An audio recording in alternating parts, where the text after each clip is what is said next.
Hey guys, so for today's video, we're gonna talk about 4 ways to repurpose existing content. All right, let's get straight to it. You may not realize it, but you probably have more content than you think. Have you ever written a book or a blog article? And the content you've already created can serve as the perfect launchpad for your next YouTube video. All right, let's get to it. First off, we're gonna talk about how you can repurpose written content. These are your books, blogs, and articles. If you've already written a book, congratulations, that's amazing. Your book can also be a great place to start when it comes to coming up with content ideas. So basically, if you have a book with 10 chapters, you could take each one of those chapters and make it a full-length long form YouTube video. And then from those 10 chapters, you can create like 3 to 5 shorts for each. A book is gold when it comes to creating YouTube content. Your YouTube video could also include a call to action to help promote the book at the very end. If you write blogs for your website or for another blog, you could take each one of those blogs and make a long form video. And you could even structure your video in a way that you structured the blog, using the subheadings to guide you. So the goal here isn't to read your blog on camera, but you could use that as a starting point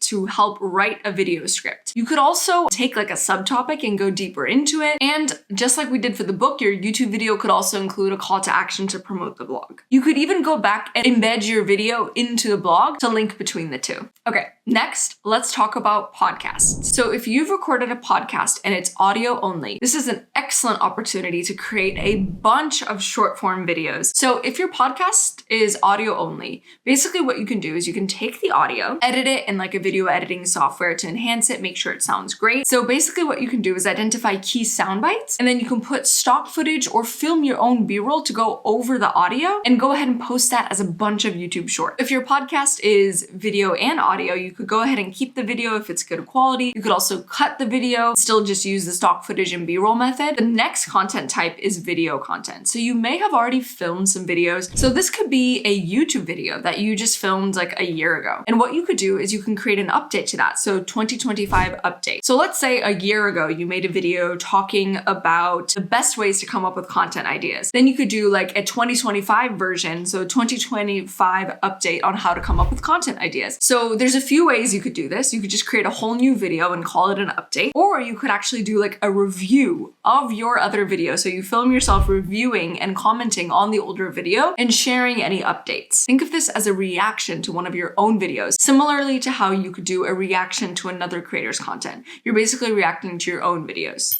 If you've given any webinars, whether they were virtual Zoom webinars or a webinar with a live audience, if these have been recorded, then you could take snippets from them and you could use them for shorts. Even if the video quality isn't the best, you could use sound bites for shorts. And if the audio quality isn't the best, you can actually cut the audio and use little snippets of this as B-roll of yourself for your YouTube videos. Your videos will look even more professional if you're walking across a stage or speaking at a podium or into a microphone with a live audience. That would be super duper cool. You might be feeling like, oh gosh, I wish I filmed myself giving this talk. Now you know, for the next talk, see if you can get someone to film it for you, or if you can set up a camera somewhere. Definitely record any webinars you give, because this is a great opportunity to use it, to repurpose it as content. Even if the visuals aren't the best, you could still use the audio and put stock footage or your own newly filmed B-roll. That's always the best hack for repurposing audio, is to just put some stock footage, some graphics, so you can still get that point across,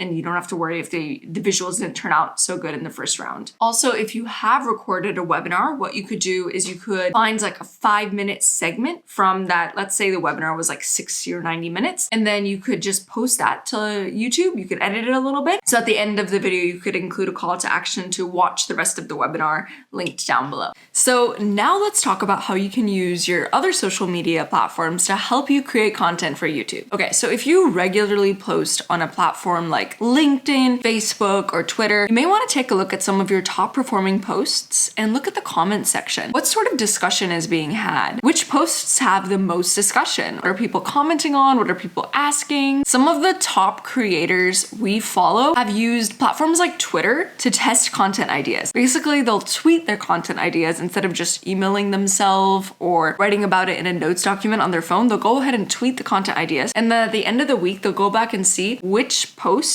or which tweets were the top performing, which ones had the most discussion, so the biggest comment section, and then they'll create a long form video based on that. And you could even create shorts on the other ideas. So just because they weren't the top performing doesn't mean they still weren't interesting. Maybe the posts with the biggest discussion are the ones you want to take a deeper dive. So once you find a social media post with a really big comment section, what you can do is you can create a deep dive video on that topic. I love the idea of leveraging your other social media platforms for content ideas. So there you have it, 4 gold mines of content that you're probably sitting on. Your blogs and books as your written content, your podcasts as your audio or audio and visual, any existing videos or webinars that you've done where you can pull content from, and your other social media platforms. The goal here is to stop thinking from scratch and to leverage and repurpose what you already have. If you start with what you have, you'll never run out of ideas again. And I really want to hear from you, so go ahead and leave a comment down below and let me know what is one piece of content you're going to repurpose after watching this video. And then get straight to it. Go repurpose that content, get to posting, get to creating. All right, guys, and if you found this video helpful, it would really mean a lot to us if you could hit the like button, subscribe, and share this video with someone who you think would find this content helpful. Thanks so much, and we'll see you back here soon. Bye! So if you've written a book.